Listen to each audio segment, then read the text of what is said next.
one of those crops that continues to be almost a reborn, if you will, or revitalized. That is the sorghum industry. We're going to talk about it now with Duane Sugden, who is a farmer from Sterling, Nebraska, and currently serves as chairman of the Nebraska Grain Sorghum Board. And Duane, we're now within days, some places, or at least weeks, of what looks to be an outstanding sorghum crop in Nebraska. We have our sorghum. Probably in another 2 weeks we will be cutting our sorghum. We have beautiful fields in southeast Nebraska. We did plant our sorghum fairly early, so it is really red at this time, which we like.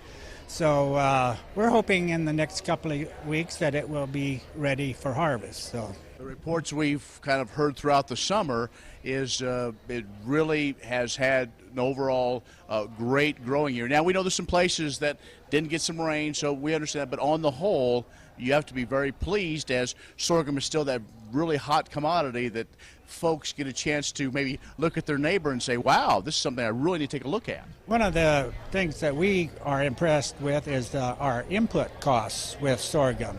The seed is a lot cheaper.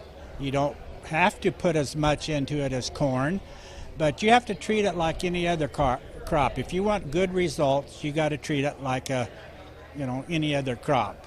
So we're very pleased in our area. We are losing acres in the past years. We're hoping that this year is a little bit more. People have planted a little bit more sorghum, is the fact that they didn't get their corn planted in time. Some of that sorghum was planted fairly late. We hope that it turns out good for them. Right. So.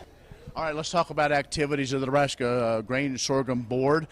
You handle the checkoff funds, and so that means investment in a number of different things. So give us some of those highlights. Well, we're looking at research. That's what our checkoff dollars do, is we're after research. And one of the biggest things we have going, or hope we have going, is an over-the-top spray for sorghum. We've been lacking in that for quite a few years. They keep telling us it's coming. We hope now they say 2017, but we were told that years back too, so we hopefully that it's coming. Research we've been doing on cold tolerance. We're trying to push the crop a little bit farther up north in places. It's just we just do a lot of research that people don't know about, and hopefully with more education that they'll understand what we're trying to do with our checkoff dollars.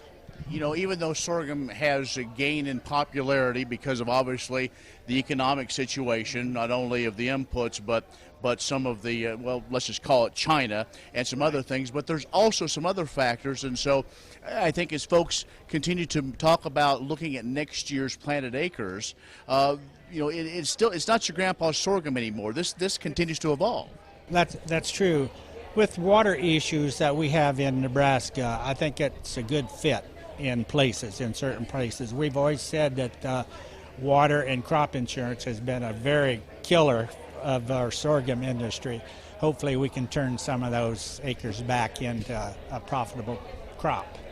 All right, Duane. Well, we thank you a lot for your time, and good luck this harvest. Thank you, Ken. Appreciate it. Duane Sugden, who is the chairman of the Nebraska Grain Sorghum Board, as a farmer from Sterling, has joined us. That's the Ag View. I'm Ken Rogers.